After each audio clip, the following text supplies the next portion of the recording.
fuel run, and there will be a pit stop, as I mentioned at the top of this race. And if that comes under the green flag, it'll be your first one of the year. Yes, worried? for the drivers that don't speed on pit road. 50 laps to go in the Budweiser Shootout of 2010. Carl Edwards, Tony Stewart bring them down to the line.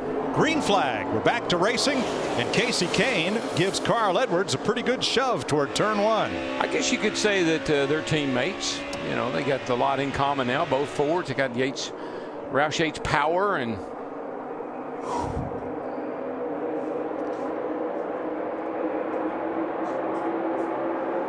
that 99 just will not relinquish the lead to anybody. And I say we'll see about the same thing at the beginning of this segment as we saw at the start of the race, especially when everybody has fresh tires and the cars are handling. Carl will probably stay right on that yellow line. He'll hug the inside.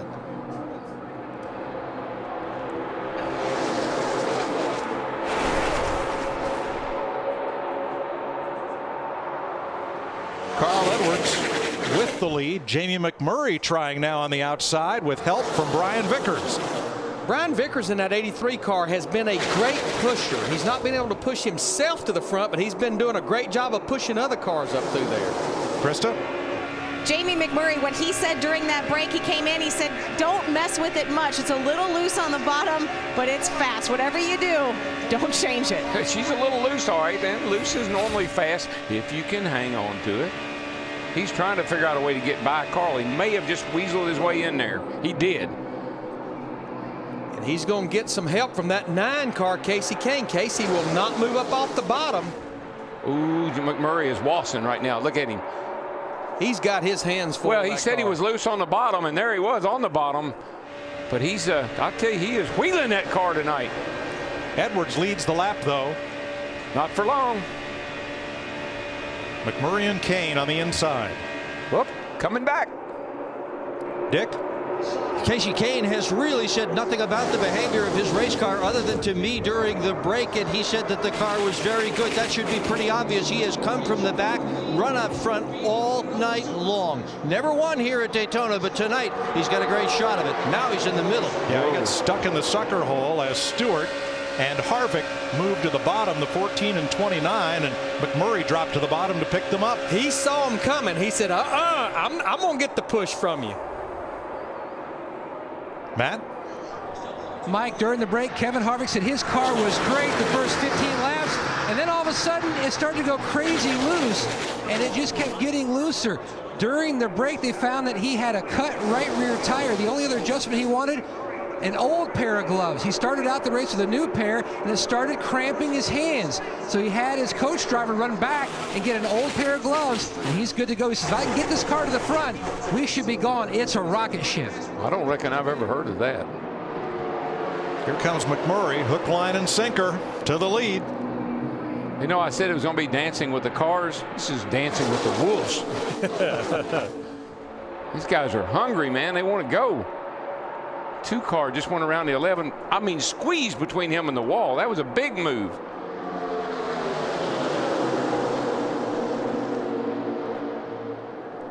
Wouldn't surprise me to see that 2 car of Kurt Busch get up there, because he's a really good restrictor plate racer. Got good results on a restrictor plate track.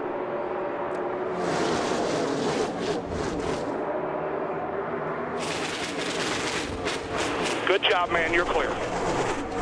McMurray spotter. I love this. All these laps to go, and no clear favorite, no clear leader. Yeah. Yeah, we got 23 cars running under 2 seconds from each other. But McMurray's having to do the same thing that Carl Edwards did in the first segment. He's having to try to figure out which lane's moving. He's going back and forth from the top to the bottom. Well, he's getting, actually, when you're out front like that and you got 2 cars lined up behind you, you're actually getting a push from both those cars. It makes it very difficult for somebody to get around you, as we saw with Carl Edwards. There he goes. He kind of slides up there, breaks Carl's momentum, and here comes Carl back. I believe they're going to trap him in the middle now. Whoa, I don't like the looks of this. That's tight off that corner. McMurray didn't make the cut to the bottom soon enough, and Tony Stewart forged to the front with an assist from Kevin Harvick. Now he surrenders back to Edwards. Look at that side draft that Carl Edwards in that 99 got. Shot to the outside and catapults, but here comes Brian Vickers in that 83 car. He's going to try the same technique. These cars are really, really getting into 3 at a high speed. Probably close to 200 miles an hour would be my guess.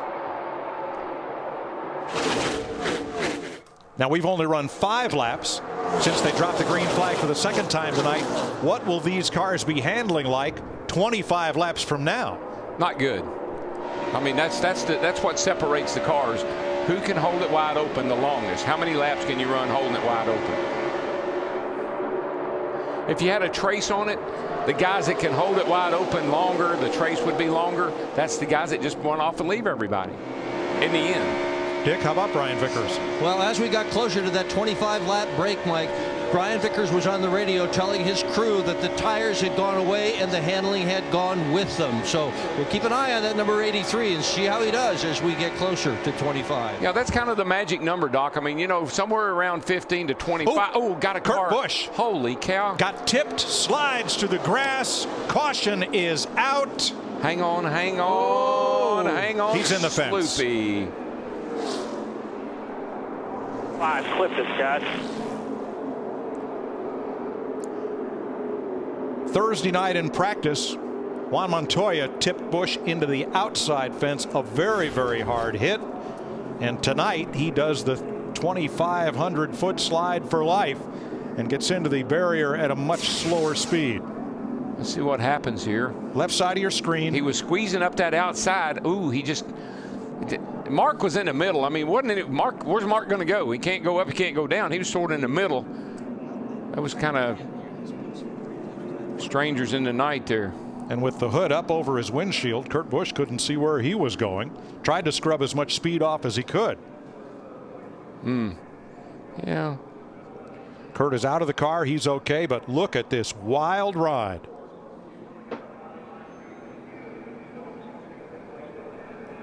Second car that Kurt has crashed in a very similar situation.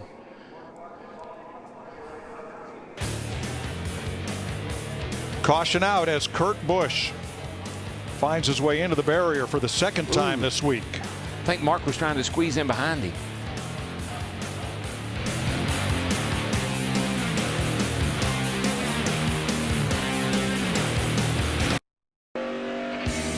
The Budweiser Shootout on Fox is sponsored by Budweiser, the beer that starts with full flavor and ends with a crisp, clean finish. Budweiser, it's what we do. 34 laps are complete. We're under the second caution flag of the night, the first of segment 2 of the Budweiser Shootout. Carl Edwards has led most of the way from Tony Stewart, Kevin Harvick, Brian Vickers, and Jimmy Johnson. The first caution was for Michael Waltrip, spin off turn 2. This one for Kurt Busch, being tipped by Mark Martin, sliding through the grass, and finally into the safer barrier toward the exit of pit road. I tell you what this caution does. Now, pit road has been